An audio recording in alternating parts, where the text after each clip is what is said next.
The internet throws out clickbait headlines all the time. A website called Destination Tips compiled a list of the 11 worst places on earth to visit. And right there, between actual geopolitical crisis zones like North Korea and war-torn Syria, was Skegness, a British seaside resort. That comparison isn't just an insult, it's a premise that can't possibly be true, can it? So I came here to see it for myself. We're going to explore Skegness, look past the headlines and find out just how bad this worst rated seaside resort really is. The pier has definitely seen better days. Look at these old Victorian railings.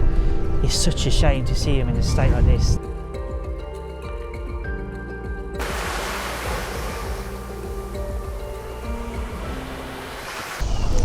Hi guys, welcome back.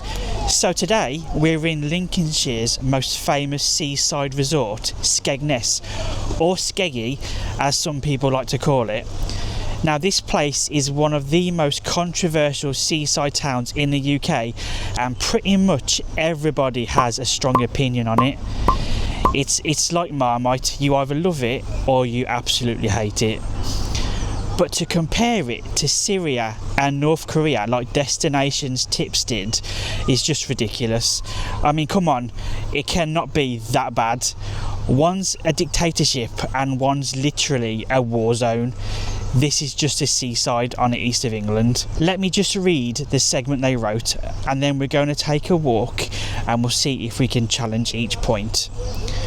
So it goes, once thought of as a quaint seaside town in northern England, Skegness is now a pile of dirt bordering the North Sea, with a rundown amusement park idly resting on the land. Brits frequent this disappointing town, hoping to spend some time at the beach, but travelling to Skegness has become a joke. The town, which appears to be stuck in the past, offers very few attractions for tourists to enjoy and is overpriced. This is one of the worst travel destinations in the world, not from a safety standpoint, but will let you down if you visit. I mean, come on, that's some strong words, isn't it? Anyway, I've never been here before, so I'm looking forward to taking you around and giving you my first impressions. So straight away guys, looking around here, look at this. On your right hand side, you've got several ice cream parlours there. And then you've got more on your left hand side. There is a ridiculous number of ice cream parlours and places to eat. And apparently these places are open all year round. This is the Tower Esplanade. Look at these lights guys. They're really different to anything I've ever seen before on at any other place. Anywhere I've ever been, I've never seen it. I really like that curve. They're really modern. And the way they frame the clock, that is really cool. That is a nice touch. I bet these look lovely on a night lit up. One thing I've noticed about Skegness is it is extremely clean. I mean, look, it's low season and it's completely spotless. Does this scream Syria to you? Does this scream pile of dirt to you? That article so far is an absolute joke. On your right hand side we've got an adventure golf. And you can also see that monster there, altitude 44, that high wire. I wouldn't have the guts to go on that personally. Now as we come down here, you'll find a lot of hotels down this end, and also Skegness is surrounded by holiday parks. I'm actually staying at Butlins up the road, and the review for that is coming up on the channel really soon. Some of the other accommodation tiers here guys, they really could do with being looked at. Look at these fascias, they're all chipped and peeling. They really could do with a repaint. And then you've got some others here, they look like they've got a bit of rising damp issues. They need addressing. I mean, the grounds are lovely, but the actual buildings people are staying in leaves a lot to be desired. And by the way, I just want to say a very special and heartfelt thank you to each and every one of you that has watched the videos, liked, and even gone as far as subscribing to the channel. It's been up 5 months now and we've just blown past 500 subscribers, and I'm in absolute shock. I can't thank you enough for the support. It means the world.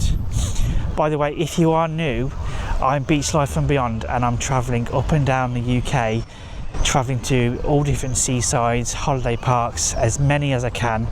So if that's something you're interested in, hit subscribe and you can join me on a new trip every week. I'd really appreciate it. You've got Skegness Aquarium on our left hand side. That looks really cool. It's pretty big in there apparently. I'm not sure the prices. I will find them out and I'll put them on the end of the screen for you. This clock tower, which is a bit of a landmark here in Skeggy, it was built in 1898 to commemorate Queen Victoria's Diamond Jubilee. And it's quite famous because since an earthquake in 2019, it's actually on the Wonk, and it's now locally known as the Wonky Clock. And they're just waiting for a strong wind to blow it down. It's still going strong though. I've just noticed, look at this. So not only does Skegness have loads and loads of ice cream parlours and donut stalls, just look how many fish and chip shops there is. There's 3 over there. And then over here, I count another 3 at least. How many fish and chips does one town need in such a small space? This bit here, this main central hub, this is where you can catch the open top buses which run all the way to Ingold Mile seafront. I'm not sure if you'd want to be doing that in the winter. You'd end up like Jack Nicholson at the end of The Shining. You'd be absolutely frozen to death. And just behind the clock is the town centre. There's lots of bars and restaurants again, chippies galore down there. So the clock's there, and just down here is the Jolly Fisherman Fountain. I used to actually live in a pub called the Jolly Fisherman when I was a kid, so this gives me good memories. This fella made Skegness famous when in 1908 the Northern Railway Company commissioned a poster with him on which read "Skegness is bracing." It was one of the most successful holiday advertisements ever done. He's also standing on this massive compass which points to different famous places around the world. So you've got London over here, Cardiff, New York. That's a really nice feature, that is. This fish and chips here looks incredible. I love the pirate theme. They've literally gone all out. I've never seen a chippy like that before. That's really cool. I mean, I've seen Harry Ramsden's in Great Yarmouth, which has got a bit of a galleon ship at the front, but they've gone hard here. They've literally gone all out. And then on your left you've got Lucky Strike. This is a really popular place in Skeggy. It's got multi-levels of arcades, and you've got a really lovely bar upstairs with seating overlooking the pool here. And yes, believe it or not, Skegness has an outdoor swimming pool. I've been up and down seaside towns, and this is the first time I've actually seen a swimming pool on a seafront anywhere. Not only has Skegness got the Compass Gardens, it's also got Tower Gardens, which is pretty large. It's a lovely little park with a little pond on there with the ducks. Cracking little play park for the kids. It's a lovely open space. Now the article said there's no attractions and very little for tourists to do, but I've literally seen multiple arcades already, a swimming pool, high ropes, boating lake, golf course.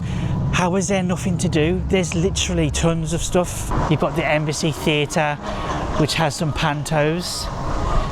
You got the Wizard of Oz this year. If the weather's rubbish, there seems to be plenty of places to go. There's more than enough going on here, even for a visit in the winter. Talking about attractions, this is the Pleasure Beach. Let's go and see if it's open. I mean, it's November. I'm not sure if it's open or not. If it's open, we'll go have a walk around. There's an awesome log flume. £4 a person to go on that. I think that's really reasonable. Okay, so it's not open, unfortunately. I'm gutted. I really wanted to show you around there. I'll have to make do with drone shots. This is Skegness Pleasure Beach. It's one of the town's main attractions and it's been entertaining families here for over a century. It opened in the early 1900s during that golden age of the British seaside holiday. Today, it remains a classic funfair with a swinging pirate ship, the rattly apple roller coaster, a log flume, waltzers and much more, which keeps the old school seaside dream alive. This is Skegness Pier. It does look a bit worse for wear. It's like a throwback from the 70s, but I think that's probably part of its charm. I mean, would it be a British seaside without 70s throwbacks? It's a bit of seaside nostalgia, isn't it? Look at that, guys. They've even got a 99p beef burger. And that article said that Skegness is expensive. Well, I've seen ice creams for £2, beef burgers for £1. It's dirt cheap. I don't know what the article was on about. Right, let's go check out the pier. Skegness Pier has been part of the seafront since the late 1800s. It was built during the boom in the British seaside holiday, and over the years it's been damaged, rebuilt and reshaped more times than most, which is pretty much the story of the Great British seaside in general. Today, it's less about strolling out over the sea and more about what's inside, with arcades, 10-pin bowling, a soft play centre, food outlets and so much more. There's been plans and promises to redevelop and rebuild parts of this pier for over 5 years, but for now, this is what remains. The pier has a few rides on it. Obviously they're closed, but just to give you an idea what there is, there's a slide, there's some teacups, you've got the jets. During the summer these are only £1 a ride, normally they're £3. Lovers are signing padlocks and then putting them on this heart. That's really nice. Once you come out of the arcade, when it's open, this is what you have. It is a very short pier, but still lovely. You've got some really old Victorian lampposts, plenty of nice seating to enjoy a beer or some fish and chips with cracking views of the North Sea. You've got a really fantastic vantage point of the promenade and the Pleasure Beach from here.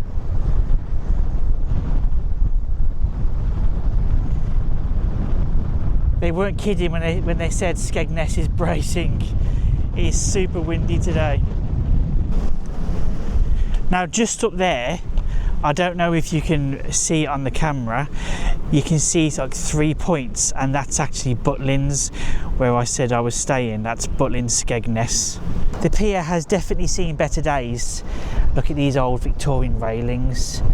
It's such a shame to see them in a state like this. They could do with being renovated for sure. From here, you can actually see the old remnants of how far the pier used to go out. What a shame. I hope they do rebuild it. Look at this, guys. Isn't it stunning?